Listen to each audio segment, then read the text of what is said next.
Everyone guys, आज की ये रिश्ता क्या कहलाता है कि पूछता हाउस में क्या विद्या के लिए उसके बर्थडे रहता है, बर्थडे पार्टी रहती है। वैसे अभीरा पूरी डेकोरेशन और अभीरा विद्या के लिए मस्त मई की केक भी बनाती है और दूसरी तरफ जब पार्टी तो होती तो है और अभीरा अरमान का आना अलाउड नहीं है पार्टी में, तो अरमान ऊपर से अपने कमरे में ही रहता है। अभीरा ये कहती है कि चलो दूर से तो माँ के बर्थडे पे हम लोग देख सकते हैं माँ को। माँ देखना तुम्हारे बिना केक नहीं काटेंगी, मगर दूसरी तरफ नीचे मस्त सुनाई देता है happy birthday to you, Vidya cake काट देती है अरमान के बिना।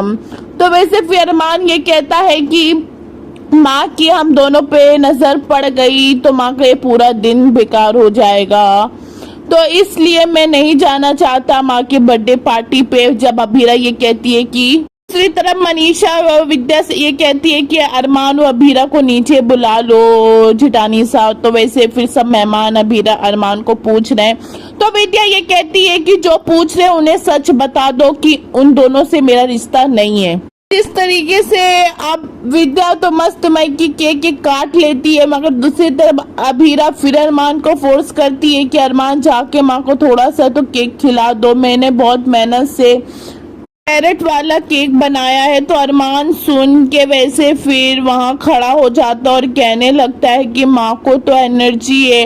अब दूसरी तरफ वहां विद्या मस्त मई की काटती है केक और रोहित को खिलाती। जब रोहित खिलाने जाता है तो अरमान है ना रोहित के हाथ से केक फेंक देता है। विद्या ये कहती है कि तुम होते कौन हो हमारे बीच में आने वाले, तुम्हारी हिम्मत कैसे हुई कि मेरा केक फेंकने की।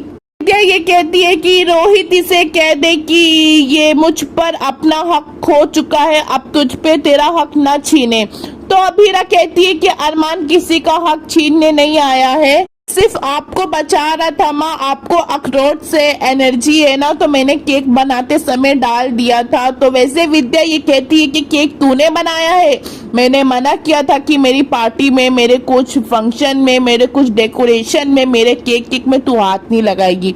तो अभीरा वो केक फेंक दे, अभीरा नहीं विद्या वो केक अभीरा का फेंक देती है। दूसरी तरफ मनीष ये कहता है कि विद्या जी आप अपने बच्चों से किस तरीके से बातें कर रही हो। तो विद्या ये कहती है कि मेरे इन लोग बच्चे नहीं है, मेरा सिर्फ एक ही बच्चा और मेरा सिर्फ एक बहू और एक ही बेटा है, रोहित और रूही। जैसे कि देखने को मिलेगा वहां से अरमान गुस्सा हो के कार्ड निकालता है, गुस्से में जाता है। तो अभीरा उसको बहुत रोकने की कोशिश करती है पर अरमान नहीं रुकता है। तो जब अभीरा भी उसका पीछे करने जाती है, अचानक भागे भागे रूही बाहर आती है, अभीरा के कार से हल्का सा टकरा जाती है और बेहोश हो जाती है। तो ये देखने को मिलेगा रूही को जब डॉक्टर चेक करते हैं तो बोलते हैं कि रूही माँ बनने वाली है। फिर वहाँ अरमान और अभीरा को पता चलता है तो दोनों बहुत ज्यादा खुश हो जाते हैं। तो विद्या ये कहती है कि मेरे बेटे से और मेरी बहू से तुम दोनों अपना शायद दूर रखना। तो देखते हैं कि गाइस आगे के एपिसोड में क्या बड़ा धमाका देखने को मिलेगा। वैसे